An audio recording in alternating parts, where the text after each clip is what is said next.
ఇప్పుడైతే పెట్టుకున్నాను కదా ఆ మూకిడి, అది ఎప్పటికైనా ఎడల్పుగా ఉంటేనే ఫిష్ కర్రీ బాగా వస్తుంది. ఇప్పుడైతే 3 స్పూన్స్ ఆయిల్ వేసుకున్నాను. 3 స్పూన్స్ ఆయిల్ వేసుకున్నాను చూడండి. ఆయిల్ ఎక్కువ వేసుకోవచ్చు, ఆయిల్ ఎక్కువ ఉంటేనే టేస్ట్ కూడా బాగుంటుంది. ఎప్పుడైనా ఫిష్ కర్రీ కానీ చికెన్ కర్రీ కానీ ఆయిల్ కొంచెం ఎక్కువ ఉండాలి, ఎక్కువ ఉంటేనే బాగుంటుంది.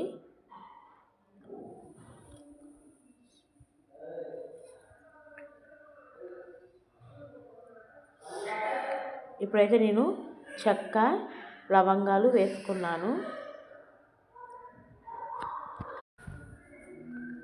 అవి వేసుకున్నాను కదా ఫ్రెండ్స్, అవి వేసుకున్న తర్వాత ఇప్పుడైతే నేను ఇందాక చెప్పాను కదా పెద్దుల్లిపాయ పేస్ట్ అయితే నేను పట్టుకున్నాను కదా, అది ఇప్పుడు వేసుకుంటున్నాను. దాంట్లో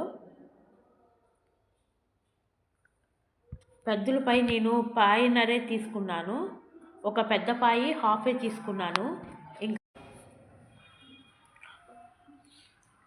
ఇప్పుడైతే నేను ఇందాక చెప్పాను కదా పాయిన్నర ఉల్లిపాయ అంటే ఒక మీడియం సైజు ఉల్లిపాయ, దాంట్లో హాఫే తీసుకున్నాను. అది ఇప్పుడు వేస్తున్నాను. అది ఫ్రై అవ్వాలి. అది ఫ్రై అయిన తర్వాత బాగుంటుంది. దాని తర్వాత అల్లం వెల్లుల్లి పేస్ట్ పచ్చిమిర్చి కూడా వేసాను నేను.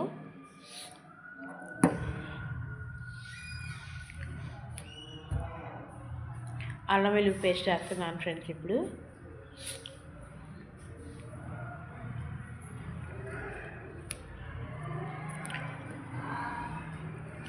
మనం సరిపడా, నేనైతే ఫస్ట్లో ఫిష్ ముక్కల్లో మాత్రం అల్లం వెల్లుల్లి పేస్ట్ కలపలేదు, ఉట్టి ఉప్పు కారం పసుపే కలిపాను. అది కలిపిన తర్వాత ఇలా వేస్తున్నాను. ఇప్పుడు దాన్ని అలా కలుపుకోవాలి. కలుపుకున్న తర్వాత ఒక 5 minutes అలా మూత పెట్టేసి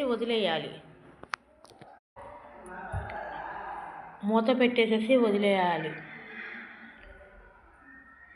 నా దగ్గర అయితే కరివేపాకు లేదు, కరివేపాకు వేసుకుంటే కూడా టేస్ట్ బాగుంటుంది ఫ్రెండ్స్.